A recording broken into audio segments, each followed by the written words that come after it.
Hello and welcome to yet another episode of Off Angle by AVGL, powered by Respawn. My name is Philip Pompetti, and joining me as always is my good friend and co-host Hollis Bain. How are you, Hollis? I'm doing well, Philip. Doing well. Fantastic. Just want to let you guys know that once again, we are sponsored by Respawn. These are some of the best chairs in the gaming furniture business that you can buy. All the hosts for Off Angle sit in these chairs. All of our casters sit in these chairs. And all of the players at our LAN finals in April are going to be sitting in these Respawn chairs. Actually, why don't you tell us a little bit about how you can win one of these bad boys through our prediction system?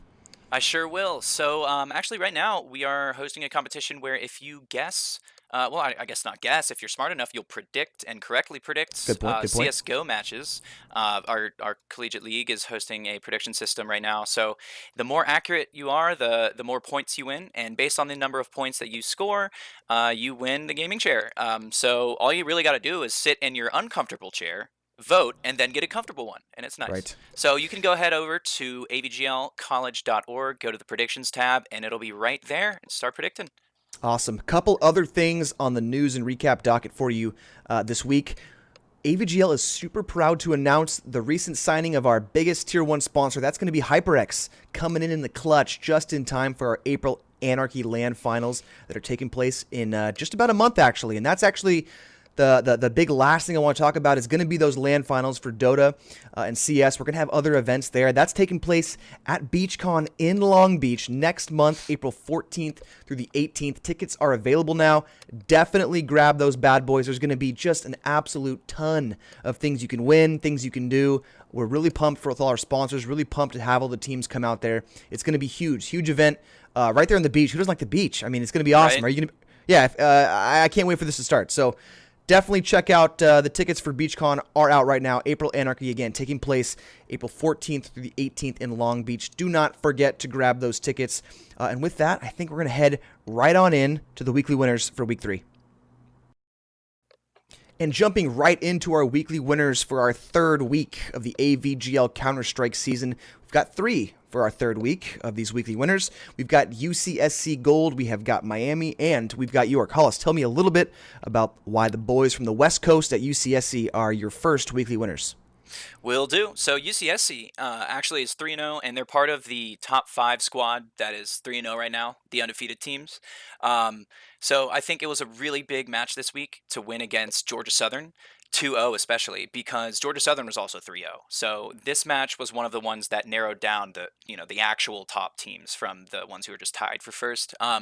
It was it was just such a close match. I don't know if you remember or not, but we actually showed it on stream, and the Yep. Inferno map 1 comes down to overtime, and it's the last round for either triple overtime or double overtime, and winning. So like whoever won the round would win the game, but if they lost it, then it would keep going. And that's UCSC. So if UCSC didn't get that defuse at literally, I think there were 0.03 seconds left. I think that's what someone said. It was super close. Definitely well-deserved victory. 2-0 from UCSC. A lot of their players are just popping off, and it's just, I don't know when they're going to stop, Philip. So that's why that one was important for me. They're definitely a team to watch. I know they've got a long history of having some of those powerhouse teams in Yeah. Counter-Strike for a number of years now. So definitely excited to watch them heading into Week 4. Talk to me a little bit about Miami and why they are your second team for the weekly winners this week.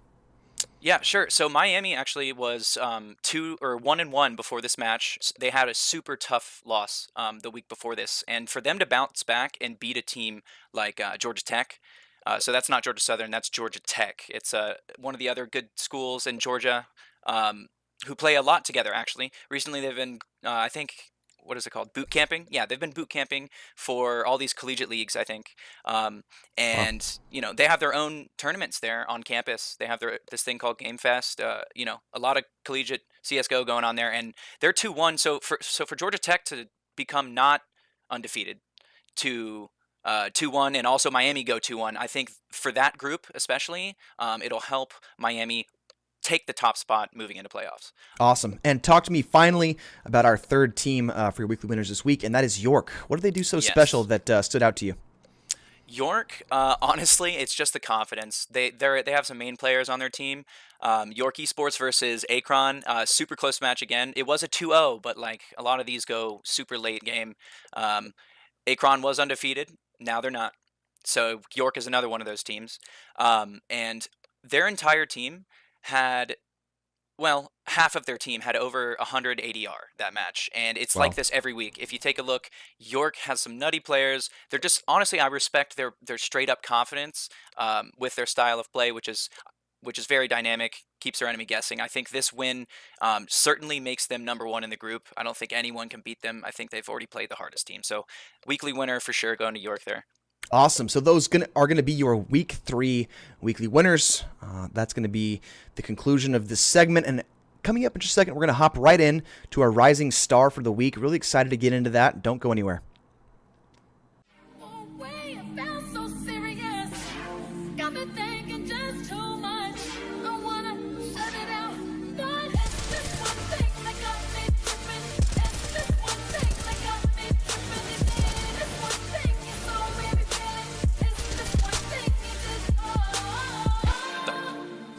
Jumping right into our AVGL off-angle rising star for week 3.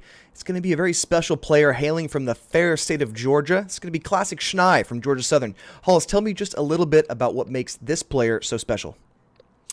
Will do, Philip. So Classic Schnei actually has improved a lot over the past few months. Back in October, he didn't have the same role that he had on the team in Southern. He was just a standard lurker, usually pretty I don't want to say unconfident, but hesitant to enter a site. And now he is completely flip-flopped. He is not only taking power over some decisions that happen mid-round as a lurker, but he's also getting a lot more confident and really making sure he has a presence on the map. Also, he dropped 69 kills versus UCSC, a team who is known for having very, very good defense and offense, making sure that any multi-kill chances get traded out. Yet Classic Schnei, finishing with 112 ADR and 69 kills over 2 maps, not 3, 2. Very impressive. Was one of the only reasons they went to overtime against UCSC and almost picked up a map. Now, this is a player you actually have some experience playing against, seeing as how you are a Counter-Strike player from Georgia yourself. Can you talk to me a little bit about how this player has improved kind of just over time in general? Sure, yeah. So back in October, actually, when he first started competing in collegiate CS, he played against Georgia State, and that was the team I was captain of back in the day. And it was on Nuke, so I didn't really get to see on a normal map what would happen. But Classic Schnei has improved the ability for himself to make a read on his opponents. He's obviously just gotten more knowledgeable as a player, and I think he now has the power to spread that knowledge with his teammates. And he's making sure he gets the communication he needs. He's making sure he stays calm on sites while they execute. I think the clip for this week for the Rising Star is him playing A site on Inferno against UCSC and getting a very, very easy looking quad kill, but it was not easy. It was not easy at all. He had to stay extremely calm during a high pressure round against opponents who will instantly kill him. Great stuff. Yeah, just keeps a level head. I like it. Absolutely. We're definitely going to be keeping an eye out for Classic as the weeks go on. Definitely going to be a team to watch over there at Georgia Southern, see how they stack up against the competition in the weeks to come. And with that, we're going to jump right into the long-awaited segment. It's going to be our AVGL top plays of the week for week 3, powered by Respawn.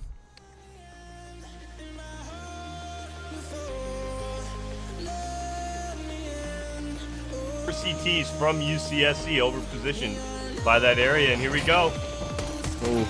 Ooh. Demi Wow picking up 3, and now Winter taking down Dragon, and that's going to get them a little bit closer. Demi Wow with his 4th, and we're down to a 1-on-4 here. Demi Wow looking for the ace, and he's going to find the ace.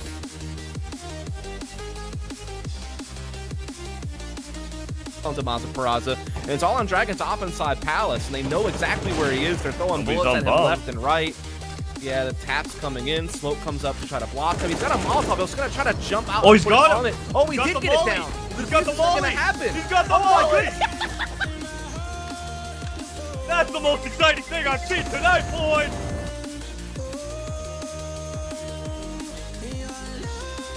Do this. I don't know. But here comes Mazza Peraza with an op, gets 1. Oh my God. Before Winter can shoot. I thought for sure he had him dead to rights, and now it's all on Boxer. Panda will come out though, take him down, and you. I cannot believe they won that round. This. Wait, did they not get? Oh, they got it. God. They got it. Oh, they got it. That was so close though. That defuse Whoa. was real Moving on to the close. second map there. What a barn burner. Jeez, eh? I mean,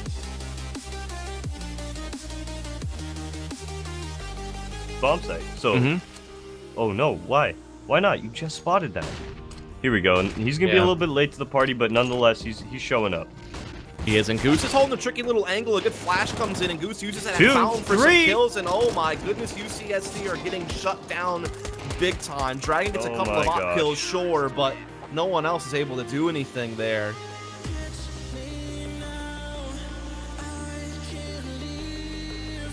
It's going to really give them the advantage here to start moving up lane. Classic's basically stuck inside the site by himself because Rune's trying to just play Archway. Ooh, Goose nice has made a first kill. rotation. Yeah, very good by Classic. He's buying time. He's getting some really good frags. Oh Great my work from gosh. Classic, indeed. 3 kills for him. And he's going to come out for a 4th. He could even ace here. It's like Winter, though, will steal that thunder as he comes through the library. But what a defense from Classic.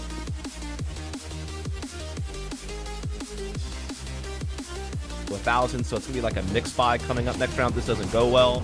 And then you're starting to lose momentum. And this, you're playing CT side of Inferno where you should feel pretty good. I don't know. This match is fairly balanced, I think, but you don't want to have an overwhelming amount of rounds from the T's. And they're going to try to go for an aggressive push banana, and it is not paying off. Winter with the hat trick shutdown. Absolutely tore them apart as they tried to make a play. Just 2 guns left. They actually run before the smoke deploys. You don't want to see that happen. You're just giving away a kill at that point.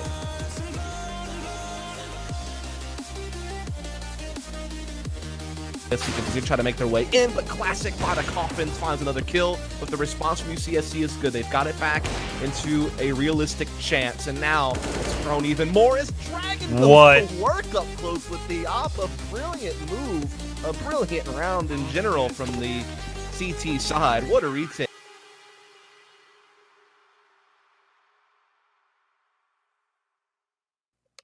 Jumping right in to our AVGL off-angle final big segment. This is the off-angle segment, topics from around the world of Counter-Strike that Hollis and I cover every week. Very excited to kind of launch into what we got for you guys this week. Let's just get right into it. Hollis, what do you say?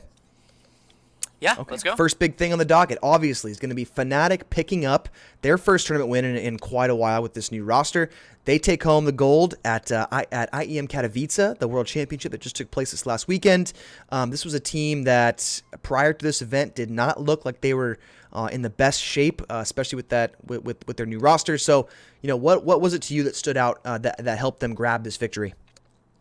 I really think it was just kind of a mix-up in roles when it comes to their star players and their support players.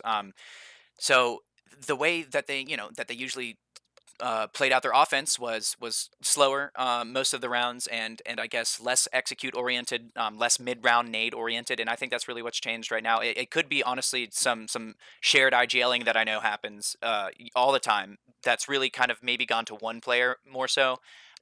They usually do share the role of calling things.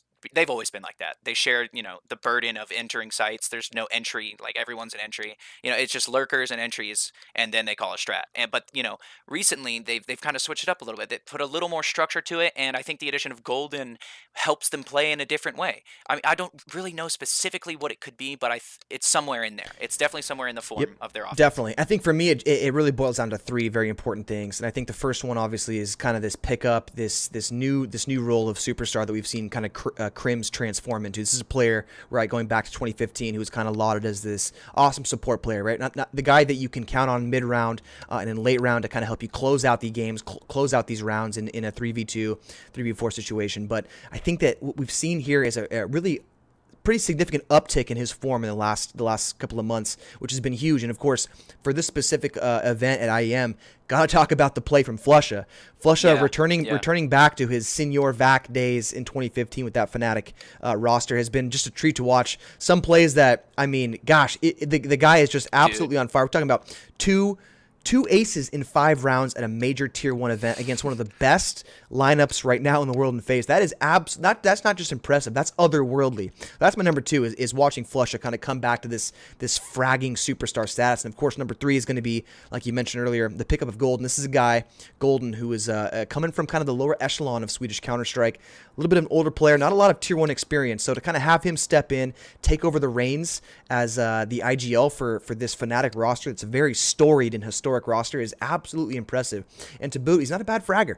So this is a team that I think that with this combination of Crim's uptick in performance, we got Flush returning to form, and Golden really taking the reins and putting some serious leadership spurs into this squad. It's very exciting to watch. Definitely pumped to see where they go in the future. But I don't think we can talk about Fnatic in IM unless we kind of turn our attention to FaZe, right? This is a team, FaZe, who has been having some absolute problems closing, which is something you never expect from a team that is just packed to the gills with superstars like FaZe is. We're talking, I think it's 5 out of the last 6 tournaments they've made the finals and haven't won those games. 6 different final winners in 6 tournaments, and FaZe has been the only constant there in the finals, but can't close it. Why is that?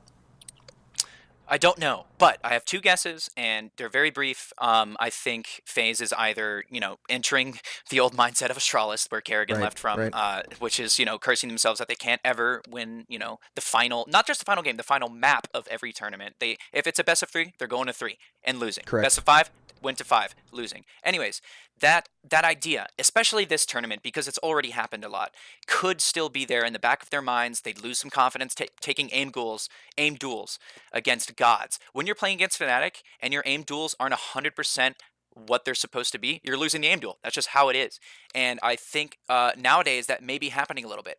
The other possibility may be people just getting used to the way that they play. And True. Honestly, when they got all these star players on the roster, they played a way of a version of Counter-Strike that no one had ever seen before. It was so just frag-oriented. Intimidating, definitely intimidating.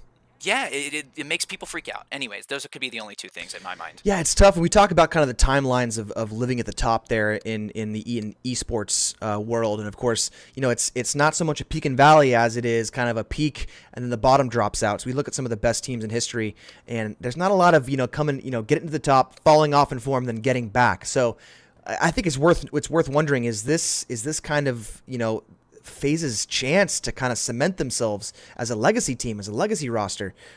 I don't know if this is going to be the end for them, but it definitely has got to be a really severe blow to your mentality when you can make this many finals and be the favorite to make the finals, but not the favorite to win it in the same breath. That's definitely really interesting, and I am excited and worried to see how this roster progresses into the future.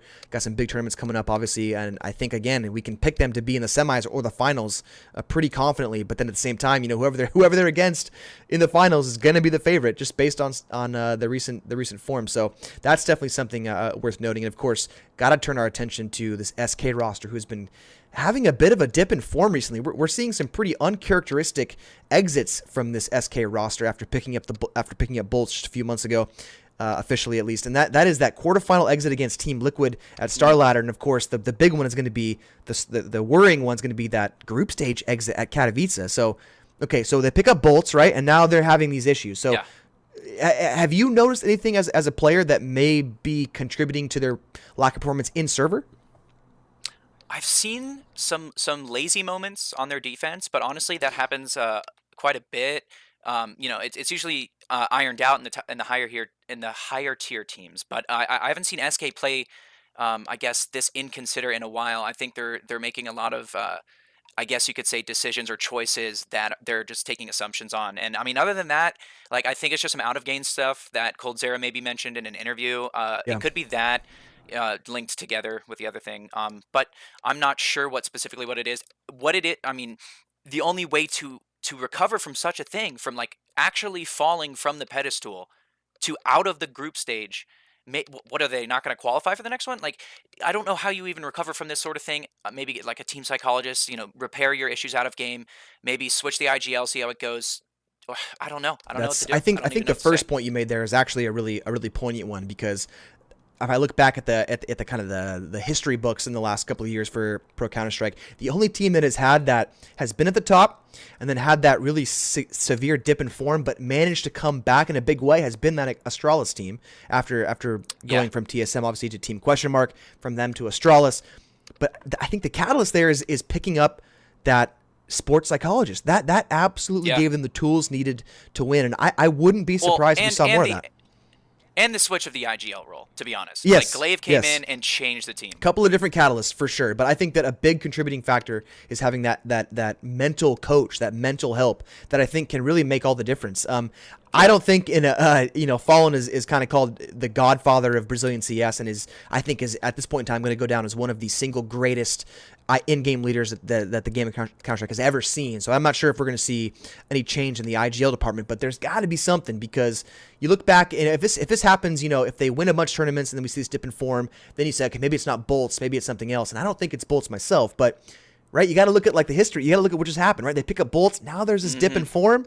There can't be no it looks a little fishy. It looks a little fishy. And this is a guy, Bolts, who's considered kind of one of those anchor players, right? Leave him alone on site. He's great on rotate. He's great to stay. Let the other players, the more star players rotate off a site. Leave Bolts there alone to hold it down. That's kind of his role. He's a great support player, but I don't know what's going on. It's definitely something that we're going to be focusing on, kind of talking about as the months progress and as we kind of get closer to some of the more big tournaments. But I guess we're going to be negative. We're going to be negative Nancy's today, Hollis, because we're going to talk about VP and how VP, it's all bad. And it's all bad, and how VP is a team that is 1 foot in the grave.